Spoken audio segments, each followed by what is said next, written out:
Telugu digital media network లో political కేటగిరీలో number 1 కేవలం 72 గంటల్లో 1,50,00,000 వ్యూస్ పైగా పాపులర్ టీవీ నెట్వర్క్.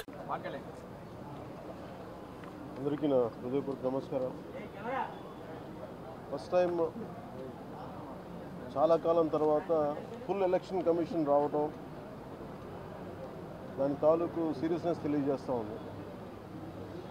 ముఖ్యంగా ఆంధ్రప్రదేశ్ ఎన్నికలు చాలా ప్రజాస్వామ్యబద్ధంగా జరగాలి అని కేంద్రం ఎన్నికల సంఘం మన నిర్ణయం తీసుకున్నందువల్లే ఈ రోజున ఫుల్ ఎలక్షన్ కమిషన్ ఆంధ్రప్రదేశ్ విజయవాడలో రావడం జరిగింది.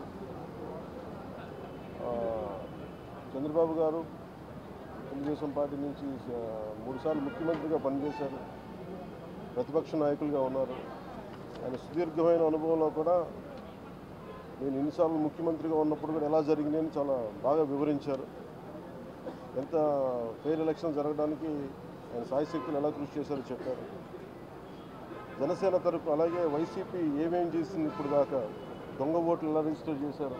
ఆ చంద్రగిరి ఇందాక మీరు చెప్పినట్టు చంద్రగిరిలో దాదాపు 1,00,000 పైచిలకు ఓట్లు దొంగ ఓట్లు నమోదు చేస్తే దాదాపు దాంట్లో 1/4 ఆల్మోస్ట్ దాన్ని యాక్సెప్ట్ చేశారు.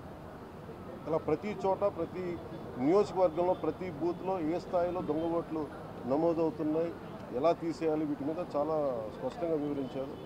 జనసేన తరఫు నుంచి నేను ప్రత్యేకంగా వివరించింది ఎలక్షన్ కమిషన్కి, మా వైసీపీ ప్రభుత్వం వచ్చినప్పటి నుంచి లా అండ్ ఆర్డర్ కంప్లీట్గా దిగజారిపోయింది. ఎవరన్నా ప్రజాస్వామ్య హాని జరుగుతుంటే గొంతెత్తిన పొలిటికల్ పార్టీస్ కానీ వ్యక్తులు కానీ ప్రైవేట్ వ్యక్తులు కానీ వాళ్ళందరి మీద కేసులు ఎలా పడుతున్నాయి, కేసులు ఎలా చేస్తున్నాయి.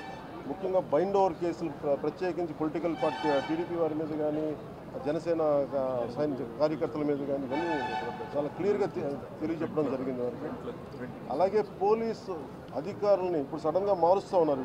లాస్ట్ 2 నెలలుగా మార్చేస్తూ ఉన్నారు. మళ్ళీ ఎన్నికలు సంఘం వచ్చేటప్పటికి మళ్ళీ వాళ్ళకి కావాల్సిన అధికారులను తిరిగి అక్కడ వేయించుకునేలాగా తీసుకొచ్చిన ప్రణాళికలు చేస్తాం, అది కూడా బలంగా తెలియజేస్తాం.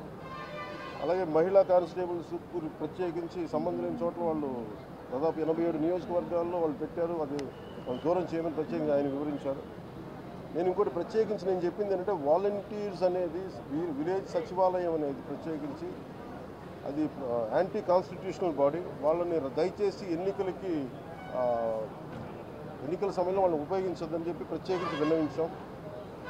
అలాగే మేము కోరుకుంది ఏంటంటే మీరు కనుక సంపూర్ణంగా దీని వైపు చూడకపోతే, దీని పారదర్శకత కన్నా దీని ఎలక్షన్ చేయకపోతే ఇక్కడ ప్రజాస్వామ్యం కూని అయిపోద్ది, ఇక్కడ హింస ఎక్కువైపోద్ది. అలాగే గత స్థానిక ఎన్నికల్లో కూడా ఏ స్థాయిలో కనీసం ఒక దళిత యువకుడు లాంటి ఒక కనీసం నామినేషన్ వేసే పరిస్థితిలో కూడా లేదు, అందరినీ చేశారని చెప్పి ప్రత్యేకించి అది వివరించాం. ఖచ్చితంగా వాళ్ళు ఒకటే ఎన్నికల ప్రధానాధికారి ఒకటే చెప్పారు, ఆయన CEO, మేము చాలా కట్టుబడి ఉన్నాం, ఫ్రీ అండ్ ఫెయిర్ ఎలక్షన్ జరిగేలా కట్టుబడి ఉన్నామని చెప్పి అంత భరోసాగా ఎప్పుడు మాట్లాడటం. ఖచ్చితంగా ఇది కేంద్రం చాలా సీరియస్గా తీసుకున్న ఆంధ్రప్రదేశ్ ఎలక్షన్స్ అనేది తెలియజేస్తూ ఉంది. ఈసారి ఫ్రీ అండ్ ఫెయిర్ ఎలక్షన్స్ ఉంటాయి, ప్రభుత్వాలు మారుతాయి అనే నేను మనస్ఫూర్తిగా నమ్ముతున్నాను.